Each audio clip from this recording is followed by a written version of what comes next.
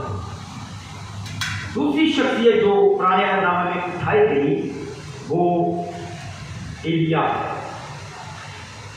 ایلیا خدا کا بڑا وفادار نبی ہے جس نے بہت سارے معجزات بھی کیے.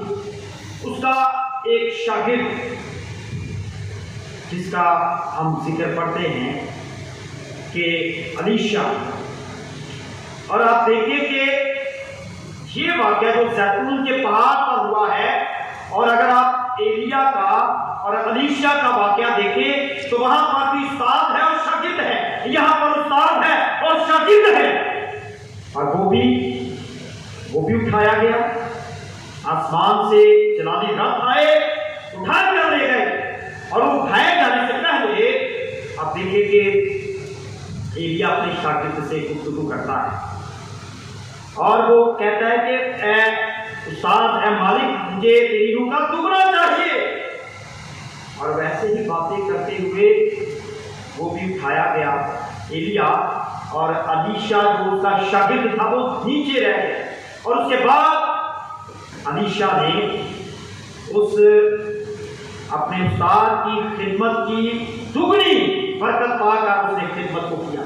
یہاں پر بھی آپ دیکھیں خداوند یسوع مسیح کے شاگرد ہیں اور خداوند یسوع مسیح نے ان کو اختیار دیا کہ جاؤ ساری خلق کے سامنے انجیل کی منادی کرو, اور جو ایمان لائے بپتسمہ دے وہ نجات پائے گا, جو ایمان نہیں لائے گا, جو بپتسمہ نہیں لے گا وہ نجات نہیں پائے گا.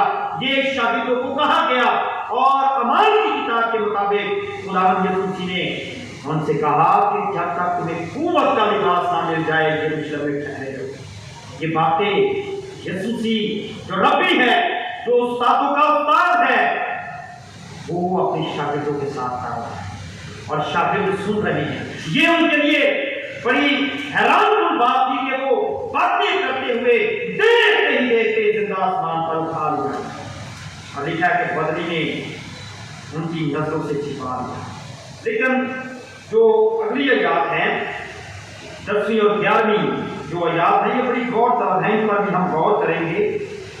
اور لکھا ہے اس کے جاتے وقت جب وہ آسمان کی طرف غور سے دیکھ رہے تھے تو دیکھو 2 مرد سفید پوشاک پہنے ان کے پاس آ کھڑے ہوئے اور کہنے لگے اے گلیلی مردو تم کیوں کھڑے آسمان کی طرف دیکھتے ہو؟ یہی یسوع جو تمہارے پاس سے آسمان پر اٹھایا گیا ہے اسی طرح پھر آئے گا جس طرح تم نے اسے آسمان پر جاتے دیکھا ہے۔ یہ یسوع مسیح کے لیے یہ آسمان سے دو فرشتے بھیجے گئے جو شاگردوں کو بتا رہے ہیں۔ اب دیکھیے خداوند یسوع مسیح کی پیدائش پر بھی ایک بہت بڑا گروہ آ کر یسوع مسیح کی پیدائش کی خوشخبری ان چراغوں کو دے رہی ہے، اور خداوند یسوع مسیح کے جی اٹھنے پر بھی آپ دیکھیں کہ دو فرشتے بیٹھے ہیں اور شاگردوں کو یا ان خواتین کو یہ پیغام دے رہے ہیں۔ تو ایسے ہی خداوند یسوع مسیح جب آسمان پر اٹھائے گئے ہیں تو دو سفید پوشاک پہنے ہوئے مرد یہاں پر لکھا ہے، وہ فرشتے ہی ہیں۔ وہ کیا کہہ رہے ہیں کہ اے گلیلی مردو تم کیوں آسمان پر دیکھو؟ یہی یسوع جس طرح آسمان پر اٹھایا گیا ہے واپس آئے گا، یعنی کہ یسوع مسیح کے آنے کے بارے میں ان دو فرشتوں نے بتایا کہ وہ اسی طرح آئے گا۔ اور یہ ایک بہت بڑا بھید جس کی منادی شاگردوں نے بھی کی، ابتدائی کلیسیا میں کی گئی اور آج بھی کی جا رہی ہے، اور اب اس کا وقت قریب ہے۔ بالکل اب وقت پورا ہو چکا، ہم اس وقت اور گھڑی کو نہیں جانتے، خدا جانتا ہے، لیکن وہ کسی وقت بھی آ سکتا ہے۔ ہمارا خدا اس کے کہنے کے مطابق جتنی بھی باتیں یسوع مسیح نے پیش گوئی کے طور پر کہیں وہ ساری پوری ہو چکی۔ آپ دیکھیں دنیا اس وقت آپ دیکھیں کہ کن حالات سے گزر رہی ہے۔ ایک طرف آپ دیکھیں قدرتی آفات ہے، موسموں کی تبدیلی ہے، دوسری طرف جنگ عظیم یعنی کہ تیسری جنگ عظیم کا بھی آغاز ہوتا ہوا ہمیں دکھائی دے رہا ہے۔ پھر ہم دیکھیں اپنے کاموں کو دیکھیں، اپنے مزاج پر غور کریں کہ ہماری محبت یسوع کے ساتھ ٹھنڈی پڑتی جا رہی ہے، دن کو دن ختم ہوتی جا رہی ہے۔ ہم بغاوت اور سرکشی پر اتر آئے ہیں، اور یہ بڑی خطرناک حالت ہے کہ جب ہم اس کی آواز کو سن کر بھی نہیں سنتے، اس کی طرف متوجہ نہیں ہوتے، اس کی طرف کان نہیں لگاتے، اپنے دل کو اس کی طرف مائل نہیں کرتے، یہ بڑی خطرناک حالت ہے۔ اور کلام مقدس میں خداوند یسوع مسیح نے یہ بھی فرمایا تھا کہ رات بات جو اپنے آپ کو کہلاتے ہیں یا کہتے ہیں وہ بھی برگشتہ ہو جائیں گے۔ یہ وہ دن ہے۔ آپ دیکھیں، آپ کلیسیا کی حالت کو دیکھیں، تنزلی اور بربادی کی طرف آپ دیکھیں کہ خاندانی حالات دیکھیں۔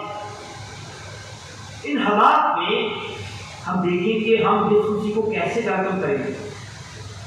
ہمیں تیار اپنے آپ کو کرنا پڑے گا۔ کیسے تیار ہو، کیسے روحانی طور پر اپنے آپ کو خوبصورت بنائے۔ ایک دلہن جب اپنے دولہے کے لیے سنگار کرتی ہے تو وہ خوبصورت جوڑا پہنتی ہے، وہ خوبصورت سنگار کرتی ہے، اپنے آپ کو دولہے کے لیے تیار کرتی ہے۔ ہمارا دولہا یسوع ہے، وہ جلد آنے والا ہے اور جلالی قدرت کے ساتھ آنے والا ہے۔ ہم اپنے آپ کو کس طرح خوبصورت بنا رہے ہیں؟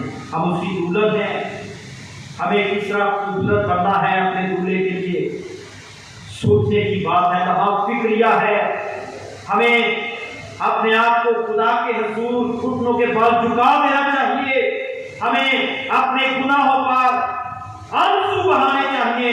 ہماری بگڑی حالت، ہمارے اندر کی جو حالت ہے وہ اتنی بگڑی ہوئی ہے کہ ہمیں یسوع نظر نہیں آ رہا، ہمیں اس کے کلام کی باتیں سننے میں نہیں آ رہی۔ ہم سنتے ہیں اور سن کر سن ہو چکے ہیں۔ بڑی خطرناک حالت ہے۔ بہت دفعہ یاد رکھیں، ہم جب بیٹھتے ہیں، شاید بہت سارے لوگوں کے ساتھ یہ پرابلم ہے کہ وہ ایک سائڈ پر بیٹھے تو ان کا وہ حصہ سن ہو جاتا ہے، پھر تھوڑے وقت وہ اٹھتے ہیں، پھر بعض بات وہ مساج کرتے ہیں، پھر وہ ان کی گردش جو ہے وہ چلنا شروع ہوتی ہے۔ ایسے ہی ہم بیٹھتے ہیں اور ہم روحانی طور پر سن ہو چکے ہیں اور ہماری روحانی حالت بگڑ چکی ہے۔ ہم یسوع مسیح کو ویلکم کرنا چاہتے ہیں لیکن ہم اس لائق نہیں ہیں۔ کیسے لائق بنائے؟ وہ تو ان لوگوں کو لینے کے لیے آ رہا ہے جو اپنے آپ کو جلال والی کلیسیا کا حصہ بنا چکے ہیں، جو ان 5 عقل مند گواہیوں کی مانند ہیں جنہوں نے اپنے آپ کو دولہے کے لیے تیار کر لیا ہے۔ ہم 5 عقل مند گواہیوں کی مانند نہ بنے جو کہ بیوقوف ہیں، ہم ان گواہیوں کی مانند بنے جو عقل مند ہیں۔ یہ وقت جس دور سے جس وقت سے ہم گزر رہے ہیں، اب ہمیں عقل خداوند سے مانگنے کی ضرورت ہے۔ پالوس رسول کہتا ہے کہ عقل نہیں ہو جانے سے اپنی صورت بدلتے جاؤ تاکہ خدا کی نیک اور پسندیدہ مرضی تجربے سے معلوم ہو۔ اب میں آپ کی توجہ ایک خاص بات پر مبذول کروانا چاہتا ہوں کہ ہم یہ تو کہہ رہے ہیں کہ خداوند یسوع مسیح جلد آنے والا ہے، اس کا وقت قریب ہے، لیکن ہم اپنے آپ کو تیار نہیں کر رہے، ہم اپنے آپ کو خوبصورت نہیں بنا رہے۔ کیا ہم چاہتے ہیں کہ ہم زمین پر رہیں؟ کیا ہم چاہتے ہیں کہ ہم آگ اور گندک کی جھیل کا ہم حصہ بنیں؟ ہمیں یسوع نے اس لیے نہیں بنایا، ہمیں خداوند یسوع مسیح نے اس لیے نہیں بنایا کہ ہم آگ اور گندک کی جھیل میں جائیں، بلکہ وہ ہمارے لیے اس لیے مر گیا کہ ہم نجات اور زندگی اور کثرت کی زندگی پائیں اور جلالی بدن کے ساتھ، جس طرح وہ مردوں میں سے جی اٹھا اور جلالی بدن کے ساتھ جی اٹھا، اسی طرح ہم بھی جلالی بدن کے ساتھ اس کا استقبال کریں۔ ہم اس بات پر غور کریں گے کہ جب پالوس رسول نے تسالونیکیوں کی کلیسیا کو خط لکھا تو وہاں پر وہ اس بھید کو بیان کرتا ہے۔ یہ بڑا بھید ہے، اس کو سمجھنا چاہیے، ہم اس پر غور نہیں کرتے۔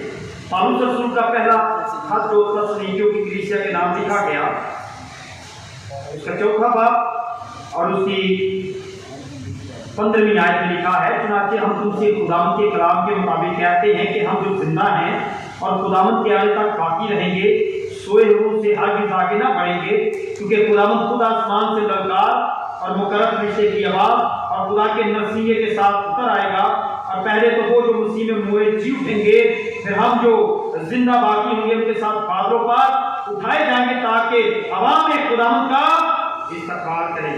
ہم یہاں پر دیکھیں کہ یہ آیات جو ہیں یہ ہمیں یاد دلاتی ہیں کہ خداوند یسوع مسیح خود آسمان سے للکار اور مقرر فرشتے کے ساتھ اتر آئے گا، للکار اور مقرر فرشتے کے ساتھ۔ اب یہاں پر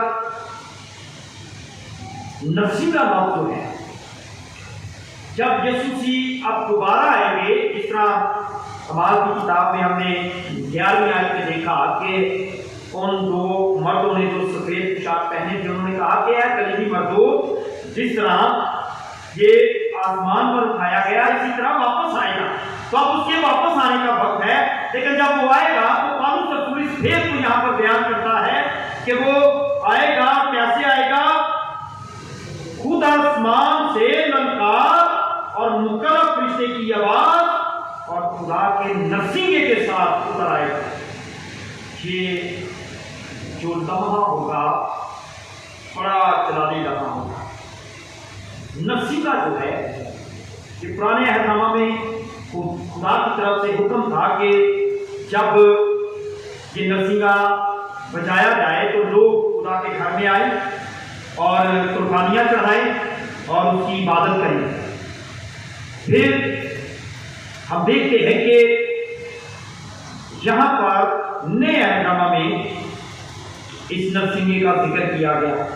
اب یہ نرسنگا جب پھونکا جائے گا تو یہ آواز ہر شخص نہیں سنے گا، بلکہ وہی لوگ جنہوں نے اپنے آپ کو یسوع کے لیے تیار کر رکھا ہے، جو اپنے آپ کو اس کے لیے ہر روز تیار کرتے ہیں، ہر روز اس کے خون میں اپنے آپ کو چھپاتے ہیں، ہر روز قدس کی قدرت سے اپنے آپ کو معمور کرتے ہیں۔